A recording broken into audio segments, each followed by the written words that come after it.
This panel was recorded on January 28, 2021 as part of the Human Trafficking Research Consortium, a 13th annual Human Trafficking Awareness Day event.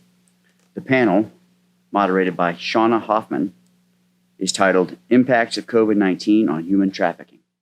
Thank you again. I was going to say thank you, CF, and thank you to the United Abolitionists for having us here for the 13th Annual Human Trafficking Awareness Day. We're really excited about the opportunity. I am also joined by an illustrious panel. Most of them are coming in by Zoom because of course, COVID. Most of us, because of the pandemic, are home. I'm fortunate enough to live in Orlando, so I was able to come in. But as you can see, they were coming around checking on masks. So I want to make sure everyone has their mask on, which I typically do anyways, unless I'm eating or drinking. So I am going to go ahead and dive right into the panel topic. My name is Shauna Hoffman Childress, and I work for IBM. My day job is artificial intelligence and blockchain, and my passion, though, is in assisting others with some of those terrible things that happen in life and really helping victims become those survivors. And that's a passion area of mine that many of us at IBM have those nonprofit areas that we work in. So, and I am joined here by Tomas Lairs, and I think many of you have seen Tomas today.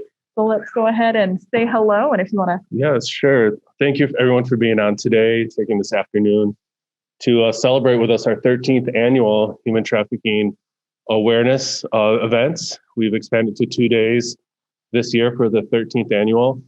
And we're here at the University of Central Florida and Valencia College in downtown Orlando. And so very honored to be with our panel, our distinguished panel today from all over the globe, and for Shauna Hoffman to be our moderator. So thanks again. And I'm out of breath because I've been walking all over campus. Yes, so we are at UCF and really excited to be here today. So wanted to do an introduction of our panelists and talk a little bit about what we're going to talk about today. So first off, COVID-19 has created an impact felt in every community on Earth. We all have felt it. You know, the stay-at-home orders and social distancing efforts have changed daily routines, disrupted global supply chains, and closed much of the global economy. Such efforts to put additional strain on already marginalized and increased their vulnerabilities. So the COVID-19 pandemic has also demonstrated the ways that collective action, coordination, and the development of new tools can help reduce the spread of life-threatening diseases like COVID. Tragically, though, we're finding many traffickers are taking advantage of individuals' vulnerabilities during these tragic times. We're seeing right now increased recruiting and grooming of victims online. There is data from the FBI supporting these conclusions of a current increase in exploitative activities. So during this session, we'll cover what happens when the COVID-19 pandemic encounters the epidemic of modern slavery and human trafficking. And today I have with me some of my favorite people on this planet. We have Adriana Bora joining us from Australia. She's coming in. Adriana and I have worked actually together all over the world as, we've worked on various projects. She's with the Future Society. You're going to get to hear from her and her amazing work that they are doing there to combat these problems. Brian Ulisany. Brian is an MIT alum, and he's joining us today and also working with the Future Society and Adriana on a very important project. We also have David Crowley, and David is an amazing entrepreneur, a Harvard student, and definitely one of my favorite designers, and I guess all out, awesome guys. So we've got also Isabella Schiff and Joyce Simmons. Isabella and Joyce are going to talk more about the project that they've been working on, and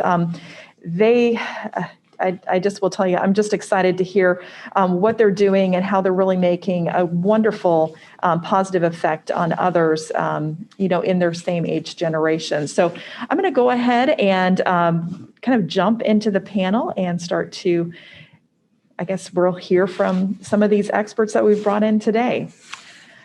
So the first question that I have is actually for you, Adriana. What is the impact of COVID-19 on modern slavery and human trafficking? Well, thank you very much, Shauna and Tomas. First of all, I would like to start by saying my sincere thank you for having me here today. I would have loved to be there with you in person, but for now, I'm glad that I have the opportunity to at least join you online. As Shona mentioned, my name is Adriana, and I'm an AI policy researcher at the Future Society, where we work to promote the ethical governance of artificial intelligence for the good of humanity. And one of our main projects is the application of artificial intelligence against modern slavery. So I just turn my camera on to say hi to everyone. And I would like to dive into the question that Shona addressed, and to say that I could not agree more with your introduction, Shona. The pandemic has really revealed the economic and social fault that lies in our society across the world, and it showed how the inequalities that really live among our communities are putting the most vulnerable in an even more vulnerable position, and the ones that were just living at the edge, they were just meeting that threshold of not being abused. Now they are at the prey of the perpetrators, because they have lost even that little income or social security that was keeping them afloat.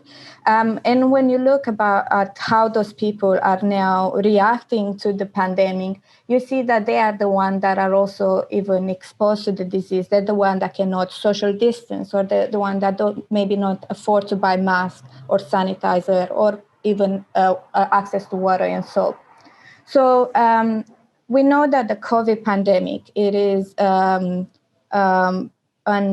ongoing process. Therefore, it's very hard for now to be able to draw causality conclusion. I'm very sure that in the upcoming months, there will be more and more scientific evidence to these relationships.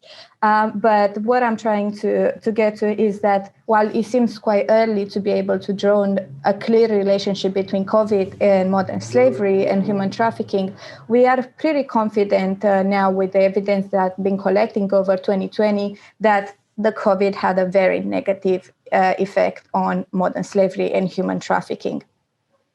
And we really need to discuss this with urgency.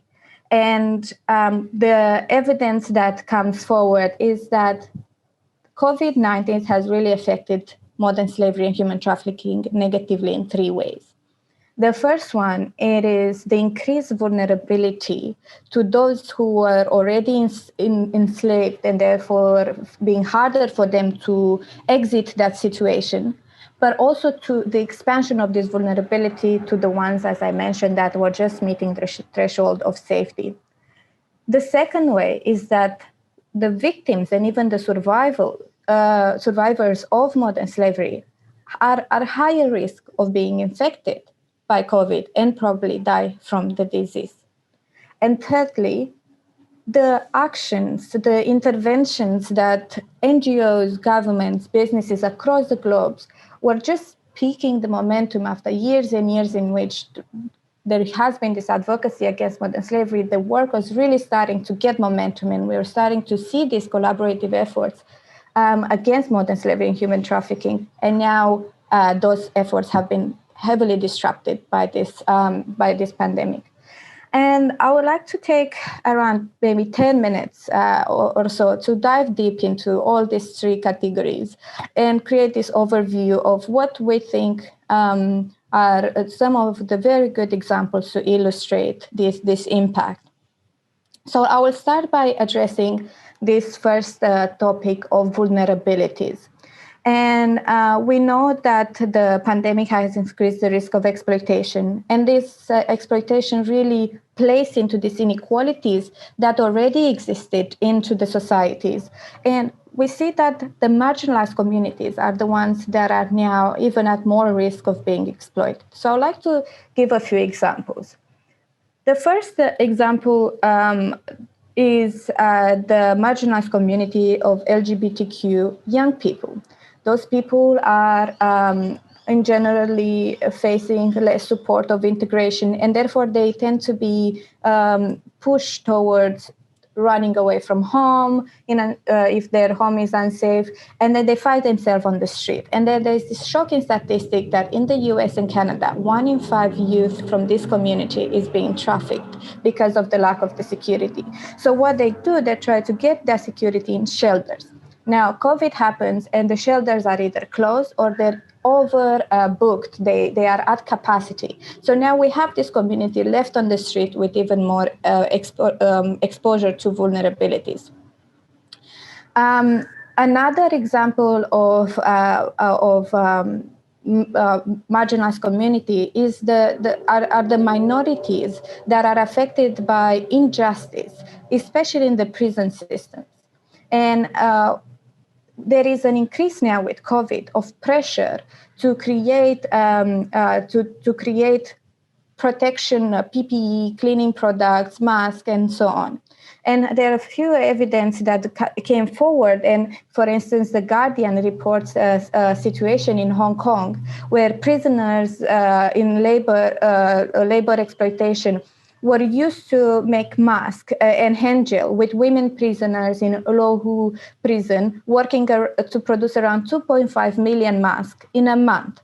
So not only this is a concern for the workers and the normalization of forced labor for the profit with impunity, but it also creates the link with the consumers, with us that are using those masks and using the hand sanitizer without even knowing that we are part of this crime.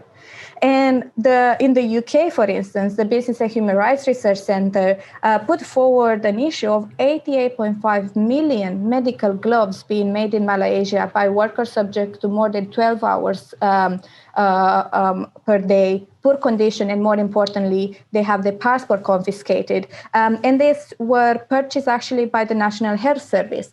So we see the connection of this crime across the individual businesses and governments. And this was a pressure put by COVID to create this product. Now, I would like to move towards another extremely vulnerable group, and a group that unfortunately was already so disproportionately more affected by modern slavery even before the pandemic. And that's the women and young girls. Around 70% of the victims of modern slavery are women and girls. And now we see that the pandemic has really disproportionately negatively affected them. So domestic servitude. It is a huge issue, not only in countries where this culture is very prominent, such as in the Middle East or in Southeast Asia, with huge migration flows from the South, where those migrants with the language barriers and the lack of understanding of the new culture or the right education to be able to know their rights, they fall extremely easily prey to the house owners who now are keeping them in the house, not being allowed to leave the street, maybe not even once per week. The passports are confiscated. And sometimes we see more and more evidence of abuse in terms of domestic violence and sexual exploitation on top of all of that. So that was already pretty bad situation for the domestic servitude. And what happens with the pandemic is that those domestic workers are now becoming invisible to the outside world because of the lockdown and isolation. So this is really increasing decreasing actually the likelihood of those people being able to go out there and report or have any safety net that they can fall into to be able to escape that situation. Now, another section in which women become more vulnerable is the sex industry. And with the closure of brothels and the lockdown, these women are now live without income, stigmatized, and without work. And in Europe, for instance, more than 100 NGOs have called for emergency support for sex workers, most of whom were working in the informal economy without state protection and with the stigmatized and often being criminalized. So they are deemed to be among the most marginalized of the ones the workers that are locked out of the COVID-associated state benefits that they are not eligible to sign up to. So when you take this group, and I know in each part of the world there is different approach to what sex work means, but what I'm trying to emphasize here is that those women now are more, without that state protection, are very much likely to end up being sex trafficked. And there is no more question about that definition. And I would like to finish this section on women and girls by presenting the issue of forced marriage. So forced marriage has around 15 million young girls being into this form of modern slavery across the globe. We know there is a huge cultural aspect to that, and that this type of abuse is predominantly found in specific areas of the globe, but this happens even in the developed world. And what COVID has done to this category is that, in fact, families now are finding themselves into more pressure, financial pressure. Therefore, they see an opportunity to give their child into a new family and have that one-time revenue stream for it. But even more importantly, they have one mouth less to feed. So there is a huge incentive there, financial incentives for the families to push their young daughters into forced marriage. So this is the section in which those marginalized groups are really not only, their vulnerabilities are even more increased by the pandemic. But we know there is a huge economic aspect, as Shona presented in the introduction to this pandemic. And with the global lockdown, with the job losses, migrant workers were left without any security and safety, and unprotected not only from the pandemic, but also from the perpetrators. So the Walk Free Foundation reports that around 70% of domestic workers in the US are at risk of losing their job of this pandemic.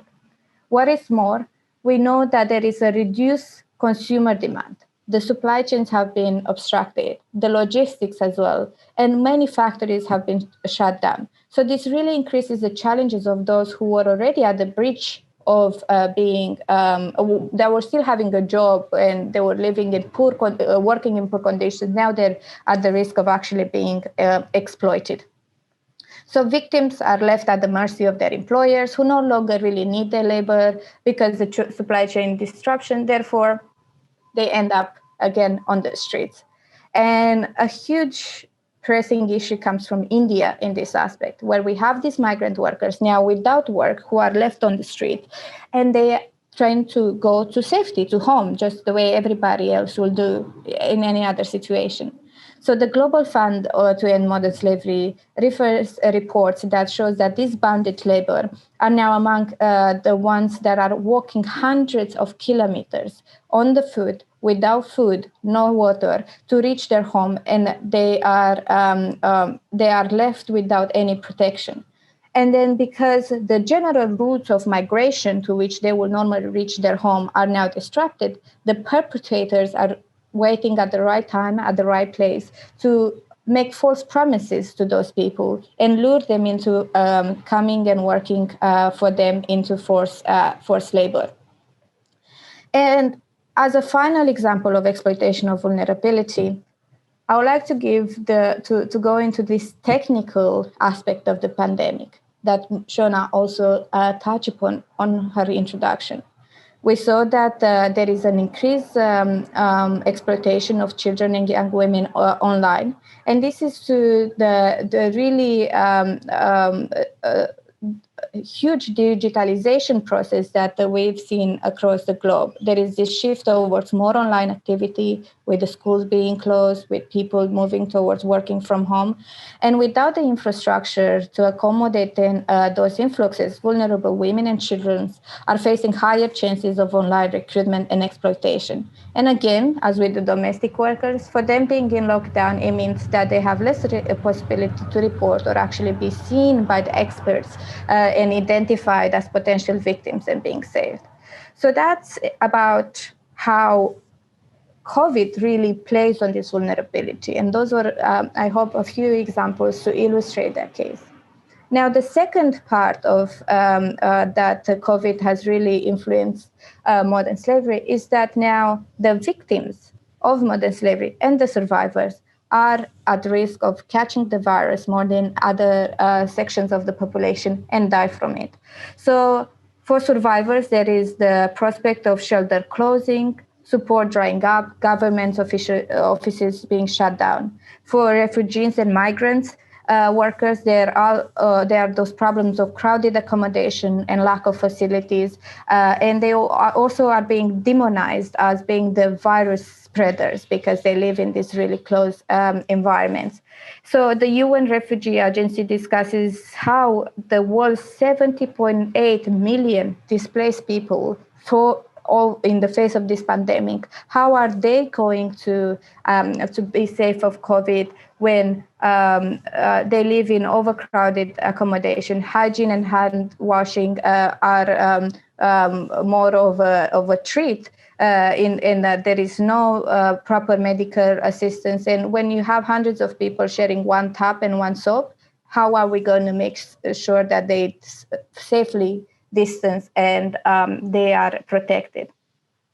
And finally, and this is something that I'm sure you heard a lot during this this conference, the COVID has really disrupted the work, the incredible work that people have been dedicating their entire life to build against modern slavery. So every NGO, I think, or every organization can bring examples of how their day-to-day work has been disrupted in connecting with the victim or saving them. But these distractions have also happened for government initiatives and so on. So we know that, for instance, for migrant workers fleeing war, which are one of the most vulnerable in this world, the Human Rights Watch reports that in April, the lockdown of COVID-19 that was, for instance, imposed by the Bangladesh government has severely restricted the way they can offer humanitarian aid and protect those refugees and provide them the safety net not to fall into modern slavery. So I would like to stop here and with this, I hope with this introduction on different ways in which COVID have affected modern slavery, we can go in more in depth in other aspects to discuss how can we now use our resources and fight against it. So thank you very much for listening. Adriana, thank you for that introduction and great segue. I'd love to ask Brian Ulysses, how can data be used to combat the increase in modern slavery and human trafficking during the pandemic? Hey, Shauna. Hey, Thomas. Thanks for having me. It's great to be here and addressing this important issue. I'm just going to put in the chat a video presentation by my colleagues at Thomson Reuters Special Services at the U.S. Chamber of Commerce that goes into detail about some of these things. But as Adriana, rightly pointed out, as we all know, and as this conference attests, so much activity has gone online because of the pandemic, and that gives us increased opportunities to try to identify instances of forced labor and human trafficking, and other opportunities. I mean, I think we need to back up and recognize that something only counts as human trafficking if there are elements of force, fraud, or coercion. And so those are difficult to discern purely through online data, but we can get evidence of suspicious activities and suspicious patterns of association that can be used by law enforcement in making cases against traffickers. So, one of the things that, for example, was shocking to me when I first started getting involved with this is that with respect to illicit massage parlors, illicit massage businesses, for example, not only are there, ads on the ordinary web for these kinds of,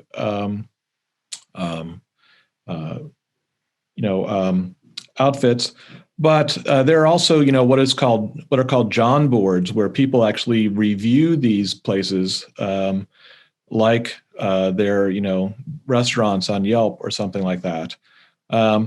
So that's just one of the more obvious instances of a lot, even though this activity takes place behind closed doors and so on, there are increasingly online traces that can be mined to detect, illicit activity and so on. In the video that I posted, so from John boards, you can, for example, just mine those and identify which massage parlors are basically identified by their clients as providing illicit services. More indirectly, you can use the sort of variety of public records and other, official documentation to make associations between things. So in Florida, for example, Thomson Reuters Special Services, which is the government facing side of Thomson Reuters, has used, licensing and licensing information. Everyone who works in a massage parlor has to have a license. Business records, things associated with utilities and so on. And so you can very clearly identify clusters of people using the same addresses that are the same as massage parlors, people who are being licensed as massage, practitioners by people whose address is the same as the massage parlor in which they're living, and so on. So by finding all of these kinds of patterns of association, you can begin to very, very clearly see through just the data that which establishments are potentially legitimate and which are potentially not legitimate. The same goes for labor trafficking.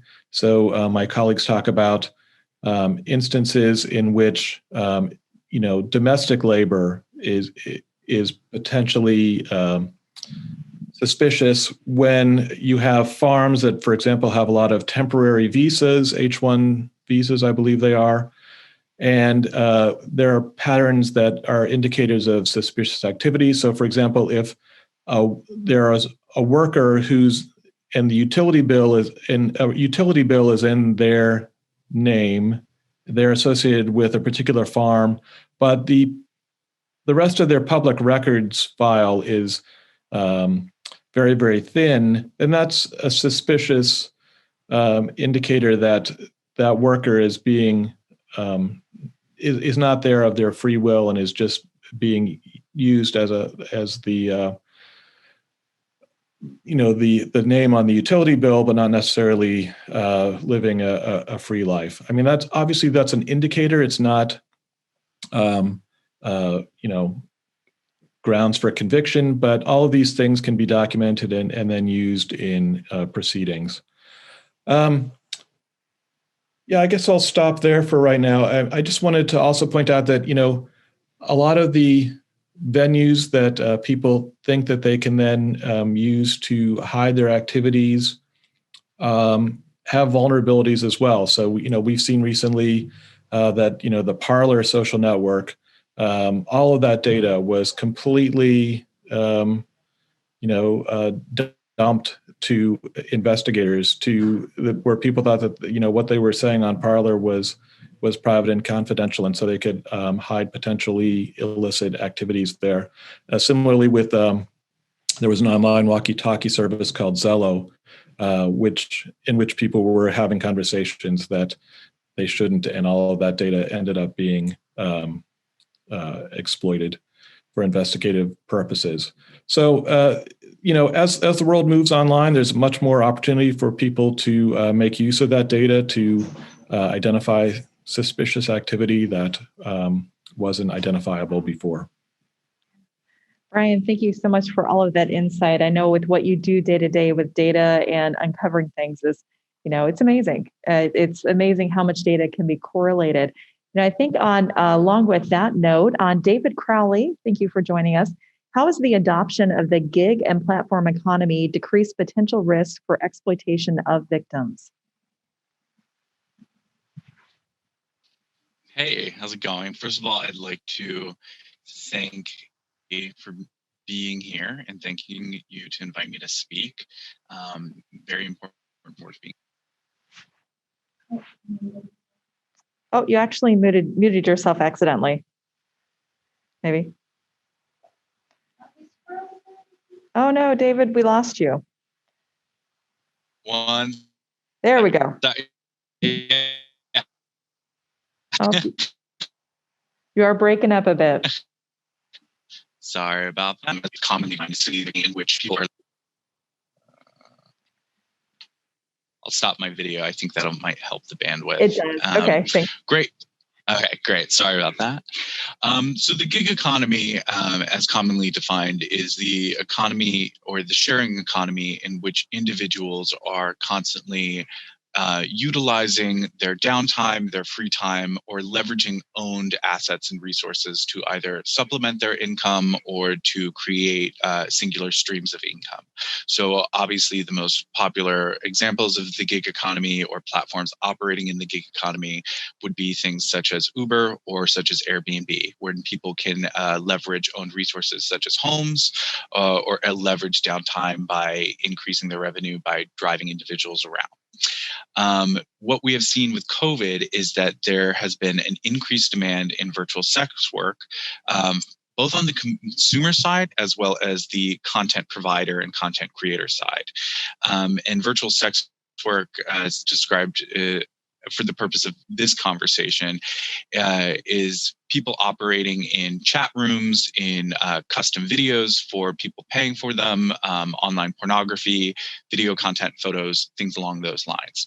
And what we have seen is that COVID has created an increased demand in this content and an increase in consumerism on both sides, partly because on the consumer side, it's related to increased free time, feelings of depression, feelings of isolation, and feelings of needing to escape, right? So now that we see people are constantly dealing with the pandemic of any age, people are now feeling more isolated, they're feeling very stressed, and their life has been disrupted in an extreme way. So a lot of times people are using this either as a coping mechanism or it's simply an escape mechanism. So things in this platform are being consumed at a much higher rate than we saw even just a year ago. And with increased consumption, just with everything else, with aggregate demand comes increased demand for the content creation side. Now, what we have seen on the content creation side is that people who have been affected by COVID, both by marginalized communities as well as people who have been financially affected, either be a loss of a job, a loss of a second stream of income, potentially the breakup of a spouse or a partner, or that additional income that was coming into their household. What has happened is that they have now or are now looking for ways to supplement their income. So we see a lot of marginalized communities. We see a lot of people who feel that they might not have resources to make earnings or make livings elsewhere, or that those jobs aren't accessible to them, are now turning to virtual sex work, either through acting as a content creator or acting through chat rooms. So what is interesting is happening is that, again, both the consumer side is increasing and the virtual sex worker producer side is increasing. Now, the traditional business model of virtual sex work and content creation and pornography is a vertical that lends itself to the exploitation of the individual being photographed, and it also lends itself to human trafficking, typically with content producers holding all the power and benefiting with all of the profits. Additionally, only within the last few years have there been strict methods of vetting content creators, vetting production houses, vetting digital distributors, and these said media homes, right? So what has happened with the pandemic is certain types of platforms that are now operating in the gig economy, platforms like OnlyFans, which have similar business models to Airbnb or to Uber or to rideshare, have enabled people to eliminate traditional content creators and traditional employers such as production houses and create their own content and participate in virtual sex work on their own accord.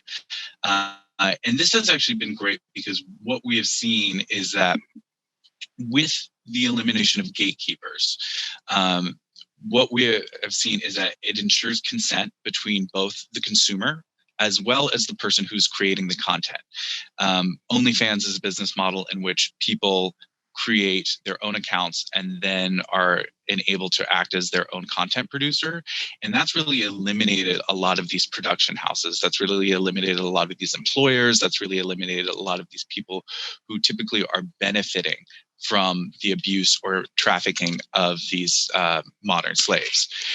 And the exciting part is that with the elimination of these traditional employers or these traditional gatekeepers, people have been able to supplement their income in a purely consensual way. People have been able to consume content that, for the most part, we know has been vetted, is safe, and is being produced and performed by an individual who is consenting and acting on their own accord. And the other exciting part is that it has allowed people to create full-time passive income on their own terms, whereas before, a lot of these victims of human trafficking, obviously all of any proceeds or any financial benefits were going strictly to the abusers. It negates severe limits of potential human trafficking by removing content creators that cannot be vetted. And something else that has become really exciting in this sphere is that it has shed light on a lot of these issues. So it's with this increased demand of both consumption on pornography in astronomical numbers that haven't been seen before, as well as the increased content that is being produced, it's really shed a lot of light on the fact that people being photographed or people being shown within these videos might not be of age, might not be of consent. Where are they coming from, and where is this content being produced, and who is the actual producer?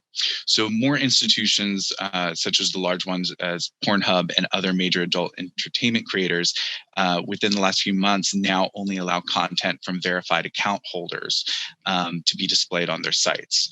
So the ability for platforms to verify these users and accounts and to consistently enforce such regulations, such as age restrictions, community guidelines, and account user tracking, and actually verifying not only the consumer and who's watching these or consuming these, but also who's producing these, does a lot of work to negate and hopefully eliminate victims of human trafficking. Because if we know who is producing the content, and if we can find the actual accounts associated with who is consuming the content, we can do more to actually protect people that might be operating in these verticals against their own free will. Thank you so much, David. That was great insight. I know we've been doing a lot of research in this area. So, I'd love to go into another question. It's kind of a combined answer by a few people, but is there anything individuals or organizations can do to combat the increase of modern slavery and human trafficking during the pandemic? Adriana, can we hear from you first? Sure.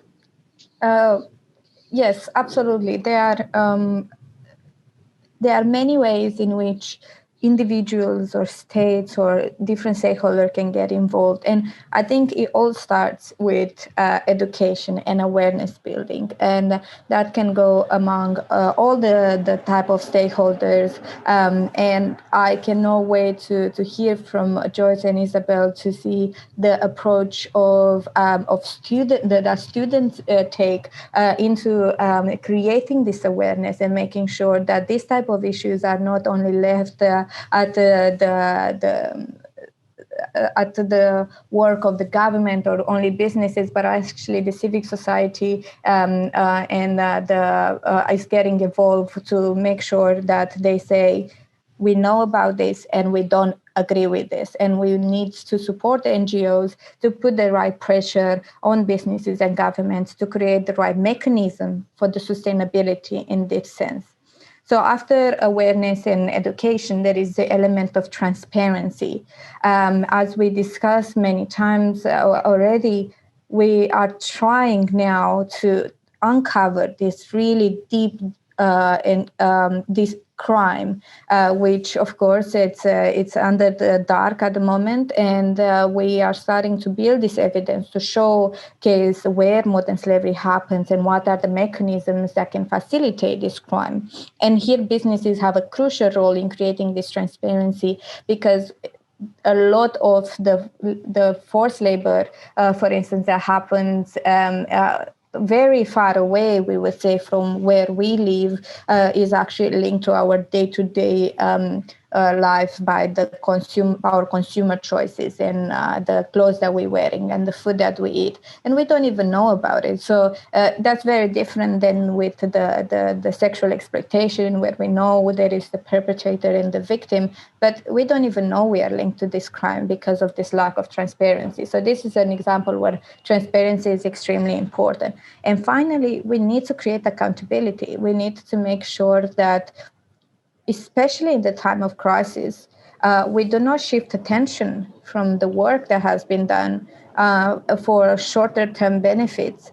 And we know that without the protection from governments, worldwide, there will be a significant risk of workers, and especially all these marginalized communities that we were discussing before, to fall prey to the informal economy, and therefore, in the long run, possibly to the exploitation. And we really need to make sure that governments who have already mechanism in place, regulation and legislation, and we know that actually there's not that much out there already to be able to tackle this entire diverse type of crime, they should make sure that they keep enforcing these laws even further, and monitoring, evaluating, and following up with businesses or the other stakeholders that are part of responsive to this law, and then governments who don't, to really start the conversation with those that do, and learn from them and implement the type of legislation and regulation that is necessary for tackling the crime of modern slavery. And once again, I know we are in a time of crisis, but the crisis that we will generate by ignoring those issues, it will have no precedent. So we really need to create this accountability. You know, Adriana, that is an absolutely good point, because we can easily go from one crisis right into another in a downward spiral. Now, Brian, you're listening. What is some of your thoughts in this area in regards to what individuals and organizations can do to help combat the increase of modern slavery and human trafficking during this time? Yeah, well, one thing is that there's a lot of important policy that can be influenced by ordinary citizens. So, we're all aware that, the crisis in Xinjiang with the exploitation of Uyghur forced labor. I serve on the Customs and Border Protection COAC, which is a commercial organization advisory committee, and so there's a way for people to report suspicion of forced labor and imports that the CBP stood up. In 2019, there were exactly 8 allegations of forced labor and imports, and we know that this is a much greater problem than that. So if people would, put pressure on their representatives to say, we don't want goods made by forced labor in China to be imported into our country, and we want to have, more strict mechanisms for guaranteeing that, the jeans that I buy and the sweater that I wear aren't the products of forced labor. Then that policy can have real effects on in the world. So that's one thing that people can do. Absolutely. Another policy thing that I just want to point out is for the initial COVID relief bill, there were loans to small businesses. The one type of small business that was exempted from small business loans was people who provided prurient online entertainment.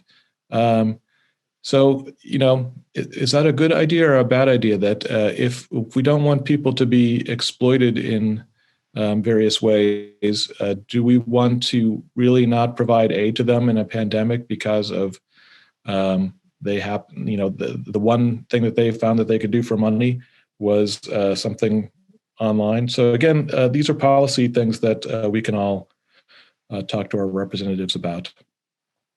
That's actually amazing points. Thank you so much for sharing all those statistics too. Yeah, that's, oh man. Yeah, to build off of what Brian said, I completely agree. I think that what ends up happening is that in order for society to change, that means the individual has to change, right? So it's up to all of us. And I think that the biggest thing would definitely be education, and education about what modern slavery actually looks like. And really educating not only adults, but children, what the modern definition of what modern slavery actually is. So if you talk to most individuals about what they would define or what their image of modern slavery it is, most commonly it's sex traffic workers, or the obvious example of Chinese sweat factories. But the fact that human trafficking is broad and can actually encompass such things as labor that goes into not only the clothes that you wear, but the food that you eat, or literally where your tires come from, or even fintech, some sort of fintech services that you use, or it touches literally everything that you consume.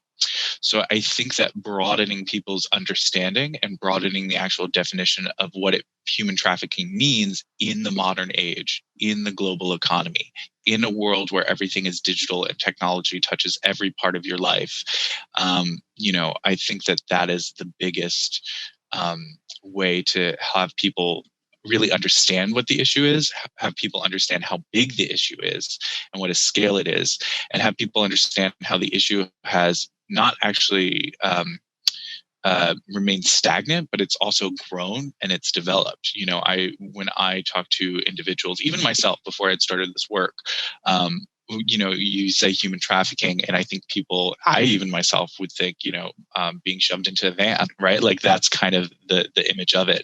But there's such a broad definition of how people can be human trafficked, whether it's, getting into a working contract where the employer doesn't necessarily follow through, relocating individuals, forced labor, underpaying individuals with the promise that they will be paid in the future.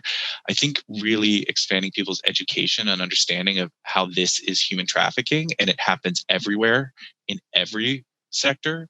I think that's the biggest thing, to really have individuals understand that they need to enact policies and really become conscious consumers, because it's easy to say, I don't buy jeans from China. And it's easy to say, I don't participate in, virtual chat rooms. And those are great things. But literally, what about the canned corn that you buy? Because that actually might be the biggest problem, a bigger proponent or a bigger, person who's participating in this than the jeans you buy or whatnot. So that's what I would say. Education is definitely the biggest thing.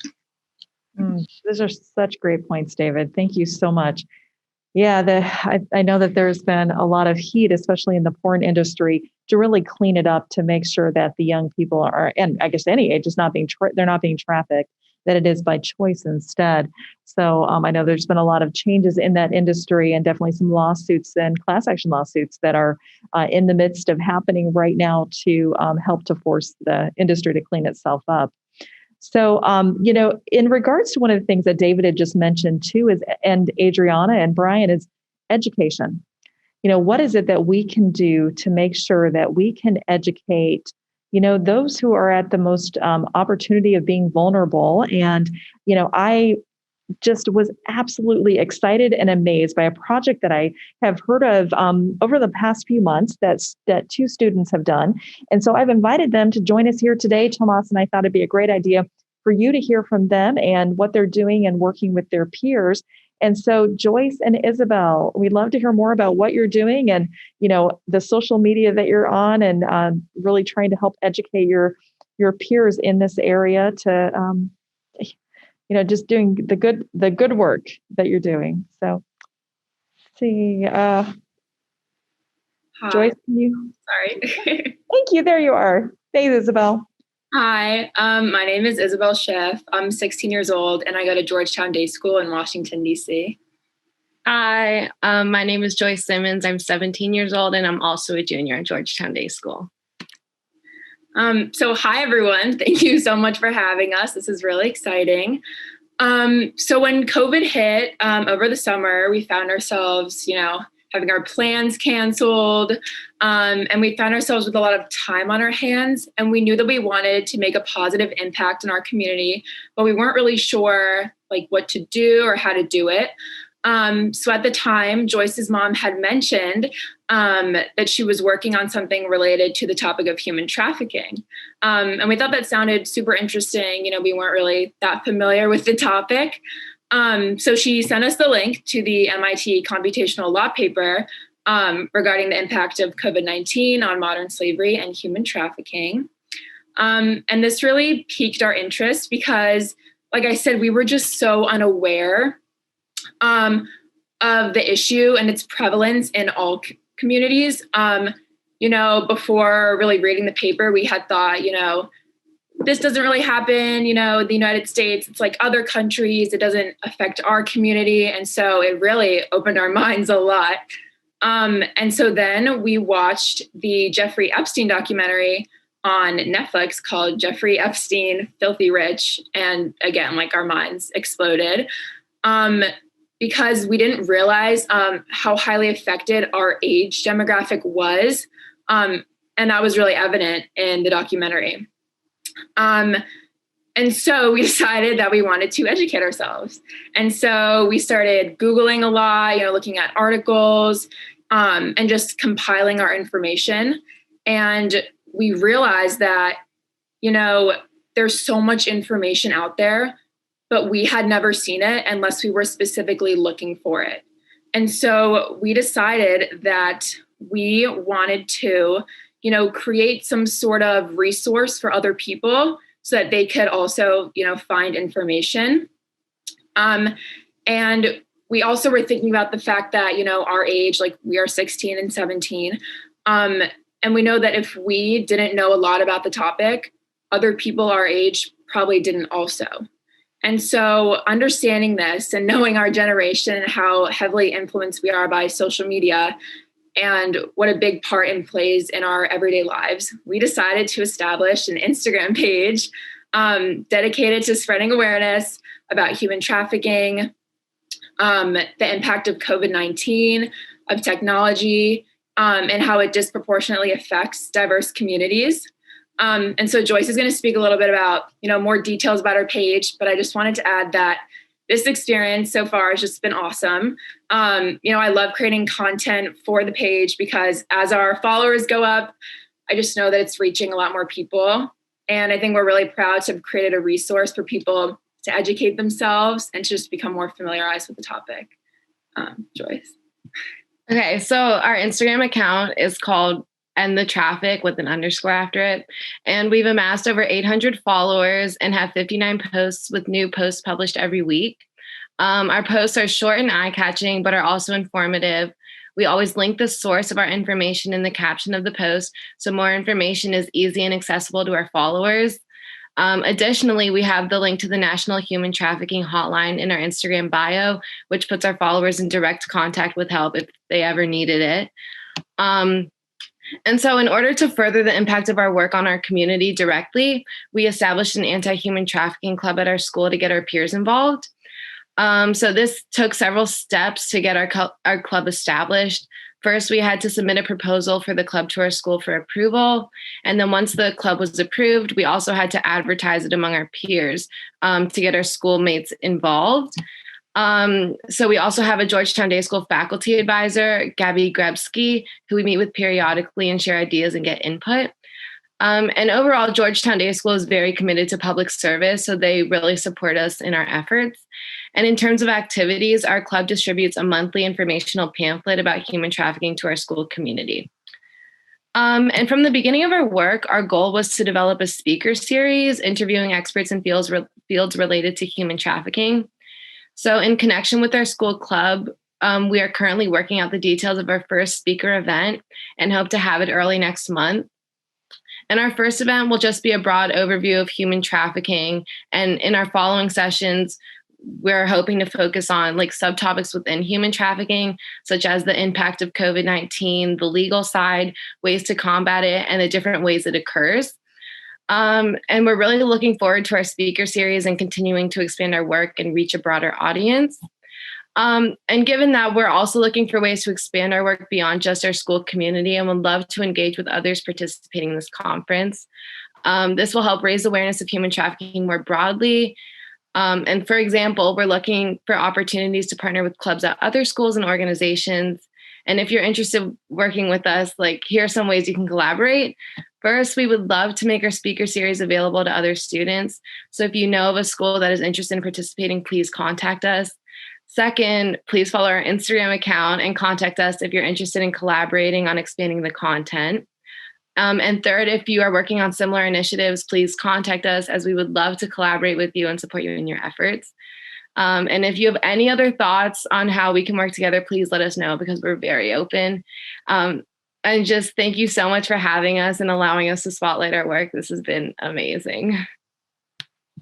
Wow, thank you both so much. I'm speechless.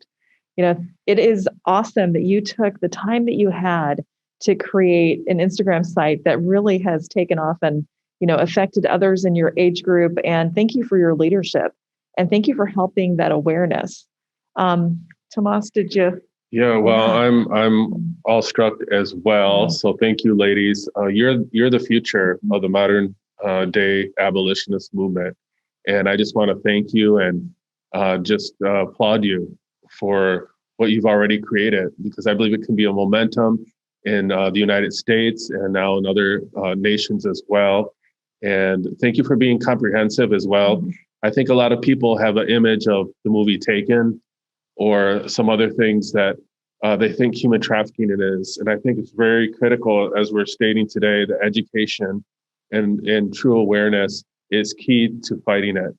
And that's exactly what you both are doing. So thank you again. And I look forward to partnering with you.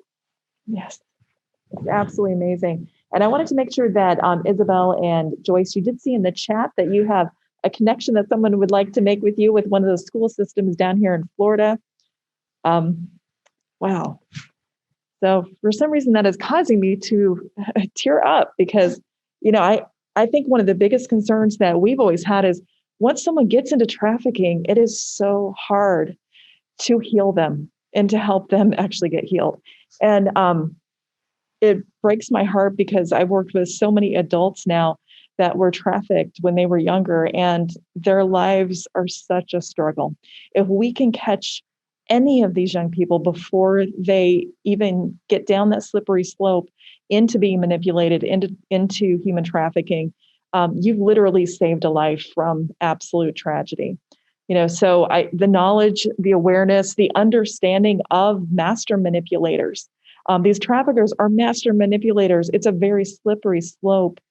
like almost like a drip going into a pond, and all of a sudden you've got a big pond in the end, and an adult who has been through so much tragedy. So we really appreciate you really being on that front end to help other people, young people, be aware. Amazing. Yeah. So I wanted to also offer to those who are joining us today. It looks like we have over 60 people, which is really exciting online, and of course others in the room. We've got an amazing panel here that everyone from technologists to Adriana, really working all over the globe in this area, and Tomas too. What questions can we answer? So I think I'm kind of going through them. Did you have any specific ones you saw? No. Okay. All right.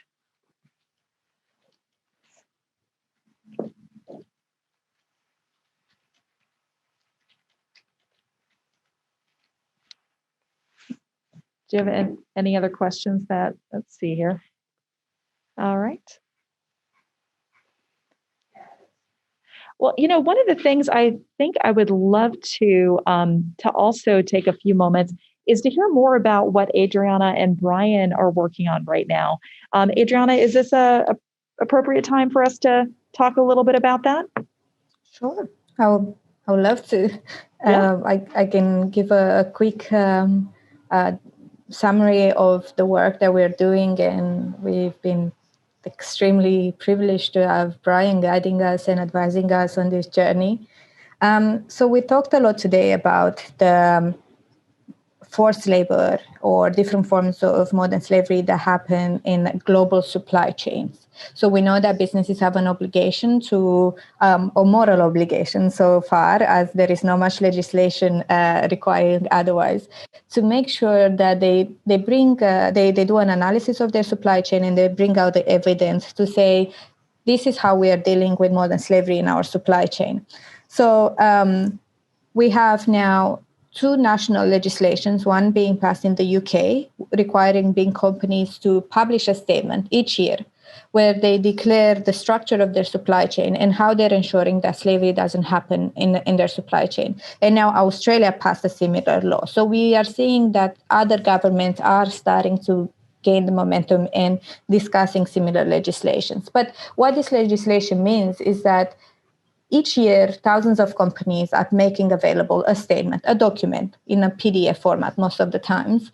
And this document contains crucial information that we can use to start to map out the risk of the modern slavery in supply chain. But because generally NGOs and governments, they lack the they lack the resources to read and benchmark each of these reports, to be able to identify if the report is written well enough, if companies have described their structure and all the risk and incidents identified.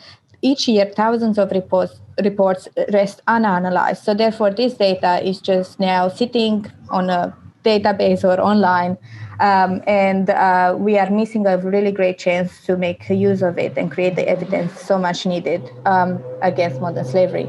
So this is where we are trying to work, and we are using artificial intelligence to be able to automatize the reading and benchmarking of those reports. And each year we are hoping to be able to accommodate the new reports that are coming and create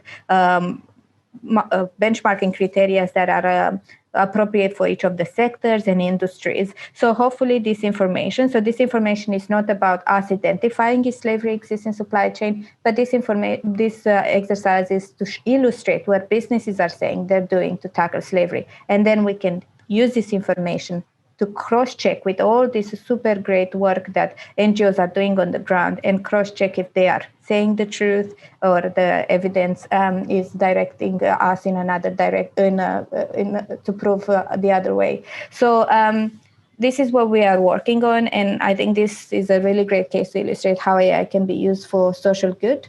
And again, having Brian helping us, it's been an extreme blessing. Because he's advising us to make sure that we are doing this process as sound as possible and as ethical as possible. Thanks, Adriana. It's been fun to work on, and I think it's an important project. I just wanted to say a couple things in that regard. So, yeah, companies have a moral obligation to rid this from their supply chains. But in fact, there's been a law on the books in the U.S. since the 30s that says you can't knowingly import goods made with slave labor. There are various kinds of loopholes that have prevented that from being really enforced, but it's definitely illegal to import things made with slave labor. Secondly, I think that as the students from Georgetown Day School point out, there's more and more a movement towards ethical business, and people don't really want to spend their money on businesses that are not doing good in society. It's not just sort of something extra. They're really not going to spend their money on some place where they can verify that the company is behaving well. So we're seeing now the huge increase in the importance of ESG metrics, environmental social governance metrics, in where people invest money. We've seen BlackRock's CEO making a big play about how investments should follow sound environmental practices and not reward environmentally destructive companies and so on. And so if people are going to make decisions this way, then they need to understand that a company is their supply chain is free of forced labor and other bad thing, child labor, conflict minerals, all that sort of stuff. And so we do have to normalize this data to make it one of the standard ESG metrics. So I think this is an important thing. And thirdly, even though these the way these statutes are written currently, the UK Modern Slavery Act and the Australian Modern Slavery Act and so on, and there's even a statute in California, they don't really have punishments associated with these things, though. So people think, oh, they're kind of toothless, but in fact, because people have to report these things and they don't want to look bad with next to their peers, as far as, well, we just are going to write something very basic, we're trying our best or something like that. They want to look good next to their peers, so they're going to report what their efforts are, what data sources they're going to use. That causes a demand for increased data and investigation, so shared in investigative resources and so on. And then that creates this virtuous cycle of more demand creates more data, which creates better reporting, which creates more data, and so on. And so the whole thing has some good effects, even if the law itself doesn't really have that many penalties associated with it.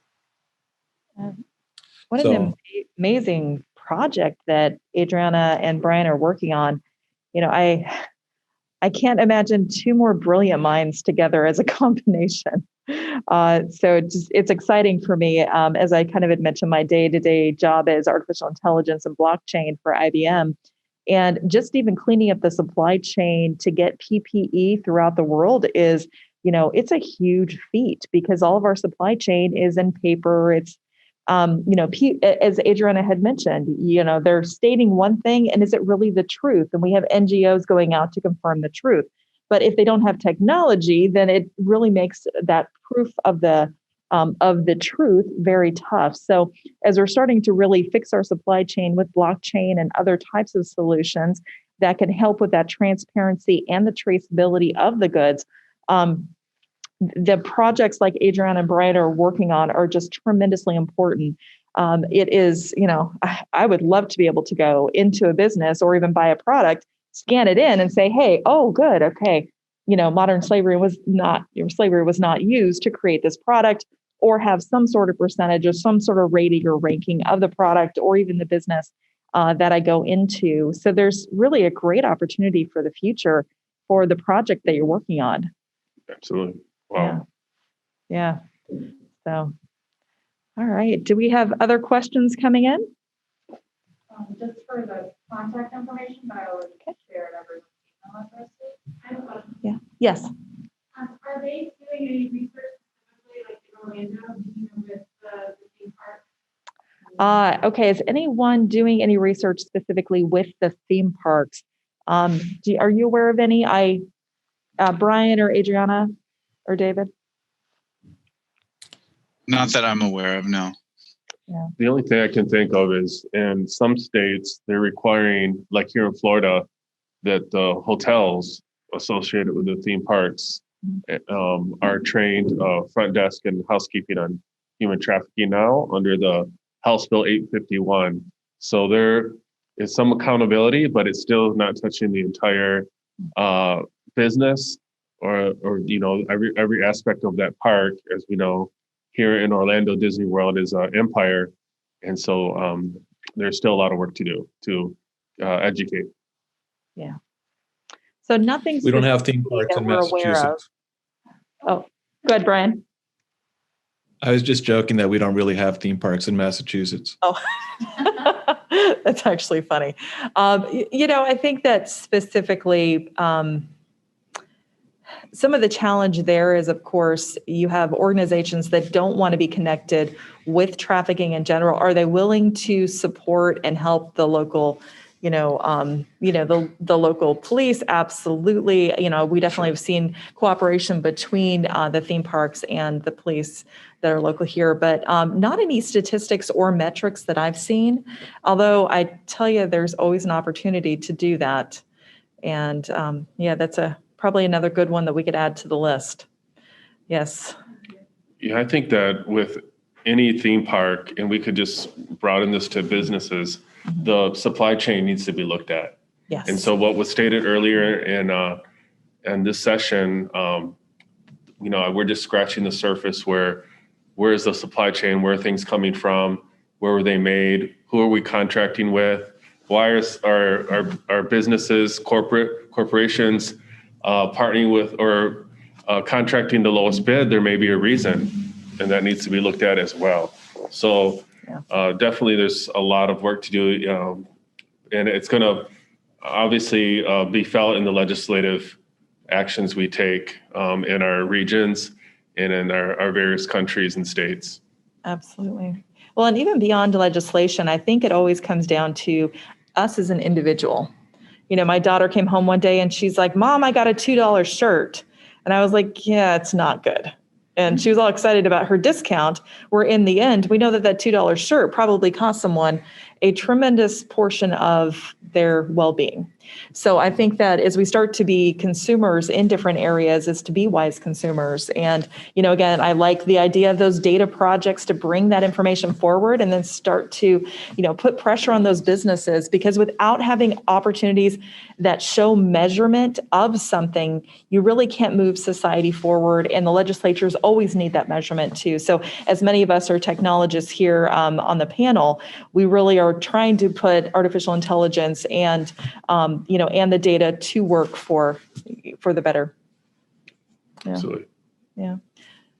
All right. Do we have any other questions or any other comments by any of the panelists? Okay. Well, do you have any closing remarks? I just want to thank everyone. First of all, our amazing panel, and I've gotten the privilege to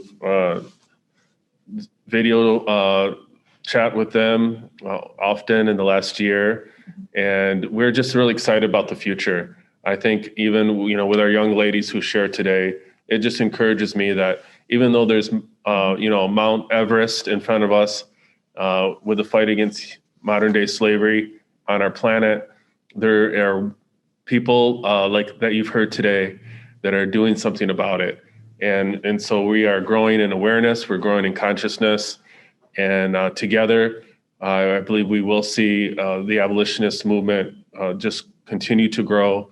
And so please, if you're not involved today, connect with the different organizations represented here today. Maybe you have an interest in volunteering. Maybe you have a talent that you can offer. And please feel free to get a hold of us. And I don't know if we can put some of the websites, or this will also be archived so that you can come back to the University of Central Florida, a nonprofit center. And I believe that's where it's going to be kept if you want to view it again. But we are I don't know if we can put some of our websites, our panelists, if you can, Adriana, the Future Society, and how people can get a hold of you, David, as your organization as well. And Yes. and it's definitely the ladies' Instagram. Absolutely. So if you look in the chat, we have just added a few things. Adriana, if you want to go ahead and add the Future Society website. I added the link, which shows law.mit.edu. That is a paper that Brian and Adriana and David and Tomas and a few others from MIT, Daz and another Brian, which is amazing, worked on this last year. We were part of the MIT Task Force Combating Human Trafficking, and we looked at how data can be used on combating, these horrible issues. So really excited. We shared a few papers last year, so we've got a couple white papers up on the MIT site. So please link in there. There are other papers, so feel free to peruse the mit.law.edu for more information. And then, of course, Adriana has been working feverishly in this area. We met actually prior to the MIT task force. I was asked to lead the MIT task force, and I thought, I don't know enough about this area. Do I know data? Do I know artificial intelligence, blockchain? Got that down. But I met Adriana at a conference in Athens, Greece, and she just took me just by storm and the knowledge that she has in this area. So she's a great one to also get connected with, and the work at the Future Society that her and Brian are doing is amazing. So thank you very much.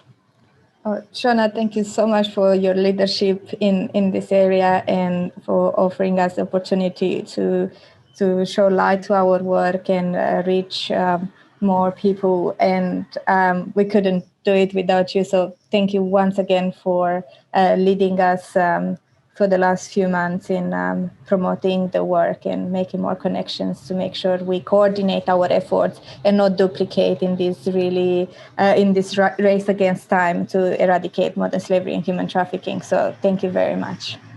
Absolutely. It is my pleasure. So on that, we'll go ahead and end our session today, but thank you very much. And we'll go ahead and email out a couple links.